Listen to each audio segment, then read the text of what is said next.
Hey guys, Christy Parrish Sweeney with the Parrish team at Keller Williams. I saw on the news that interest rates are rising, so I wanted to speak with the lender today to discuss that more.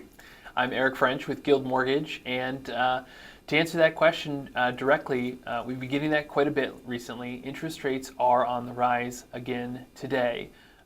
2 weeks ago, we saw the Federal Reserve decide to raise interest rates, but what was more important in that decision was that they decided to raise interest rates in November and December as well. So after that decision was made, interest rates went to the highest levels since 2002. Rates on the average 30-year fixed mortgage being offered was over 7% for a couple days. Did drop down to a little bit below 7%, but not by much. We're still at some of the highest levels since 2002. So I also had some questions for Christy, though. With interest rates rising, what are you seeing the impact is on real estate, and where would you say that prices go from here? We see, on the one hand, people say this is very temporary. We see, on the other hand, people say the market's going to crash. Where are you seeing prices going, and what do you think is going to happen from here based on these interest rates? Yeah, so we are seeing about 30% of homes in Columbus since the last month are seeing price drops. One of the biggest factors there is, home buyers have less purchasing power with the interest rates rising. So the biggest thing is sellers pricing their homes correctly, or coming up with other strategies, which I think you're going to talk about here in a few minutes. Absolutely, yeah. So some stats real quick. Looked at the Columbus MLS this morning. In the last 48 hours, we have 115 new listings, 78 price changes, and 30 canceled and withdrawn listings just in the last 48 hours. According to Redfin, the housing market is beginning to soften and the pace of appreciation is leveling off. So the share of sellers dropping their price remained actually at a record high. Volatility and rising interest rates are causing many potential home buyers to either delay their home purchase or just they're not going to purchase at all this year. And then pending sales dropped to their lowest level since January. And the share of homes sold above list price fell to its lowest level in over 2 years. So, can we talk about what buyers can do to mitigate the impact of rising interest rates? Absolutely. So, and just to clarify, what I heard there was inventory is up. So the amount of homes available is up. The amount of demand on our side, because when interest rates typically rise, that means demand typically goes down. So in essence, it's a really good time to be a buyer if you can take advantage of one of these strategies that we're going to outline. Yes. And ultimately, with home prices starting to not necessarily go down, but soften. So what that means is we're seeing a lot of price reductions. 30% of all homes in Central Ohio having price reductions. So as a buyer in this sort of a market, you have to take advantage of, or you have to really utilize strategies that we haven't really used since maybe 2018. We're always getting creative. Right. As the markets shift, we get creative. Right. I got into business in 2012, and from 2012 through maybe 16 or 17, it was almost standard that we would have the sellers pay some of the buyers' closing costs. These are strategies that we're going to have to bring back off the shelf and implement for buyers going forward. So there's really two strategies here. The first one is, if you see a home that is price reduced or has a price reduction, instead of offering the reduced price, oftentimes, as long as your realtor makes sure that the comparable sales make sense, oftentimes the initial home listing price is closer to what they felt like the comparable sales were, right? So when they're reducing the price, they're reducing it to sell the home fast.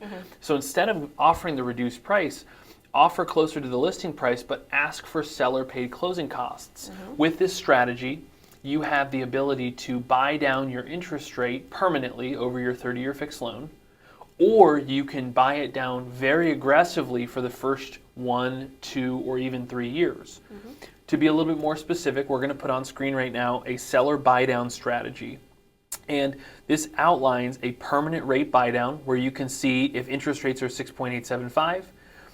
As a seller, instead of reducing your price by $15,000, you could actually buy the client's interest rate down by quite a bit, all the way down to 6.25, which would give the client a little bit lower monthly payment than if you didn't, than if you reduce the price by $15,000. As a seller, this also nets you more money. So as a buyer, you should think, well, the difference of $15,000 in price, if the seller is chipping in some money here, it doesn't actually change my payment whatsoever, and it's going to help the seller make more money, and it's going to keep the neighborhood values more secure and more strong. Mm-hmm.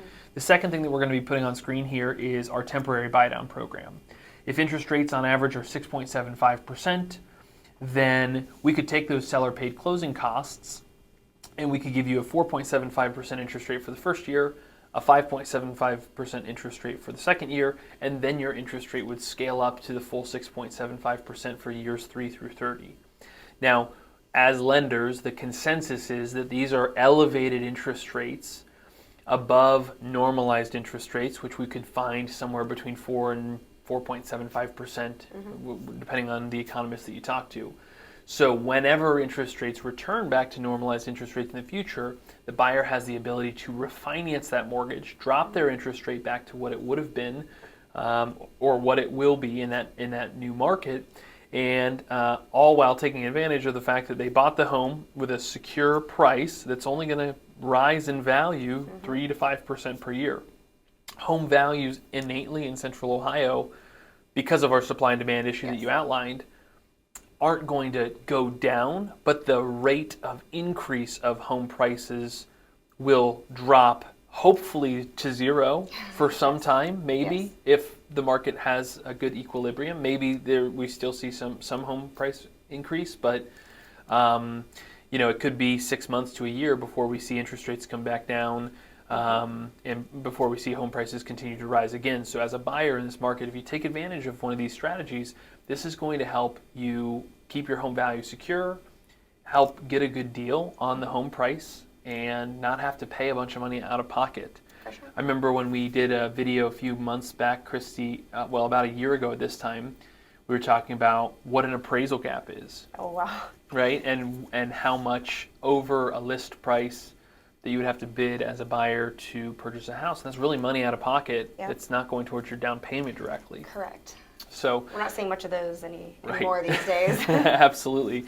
So from a seller's side, I guess what would you advise a seller? We have a lot of buyers who are also trying to sell their home right now. Yes. What does it look like to be a seller in the market, and how can you combat some of these things from happening as a seller?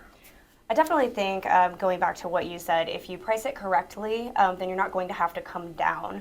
So a lot of times, a seller will see, if you're a seller, you'll see maybe the neighbor sold for, a top dollar maybe 3 months ago.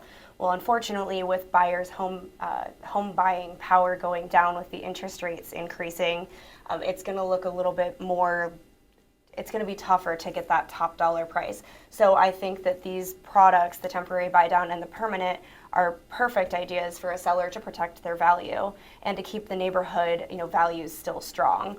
Because the last thing we want to do is get price reduction, and lower the value of the neighborhood as a whole. So, definitely important to work with a professional as far as looking at comps, comparable sales in the neighborhood, to see where you should price it so that you're not having to reduce the price. And hopefully we can get this 30% number a little bit lower as far as price reductions go. So. Right. I would recommend talking to a professional realtor and a professional lender regarding your financing and home selling. I love it. Options. So that's perfect. Definitely call Christy if you guys have any questions or comments or concerns about selling or buying a home in Central Ohio. Call us if you need anything mortgage related. Happy to help. Thanks so much. Thanks. See ya.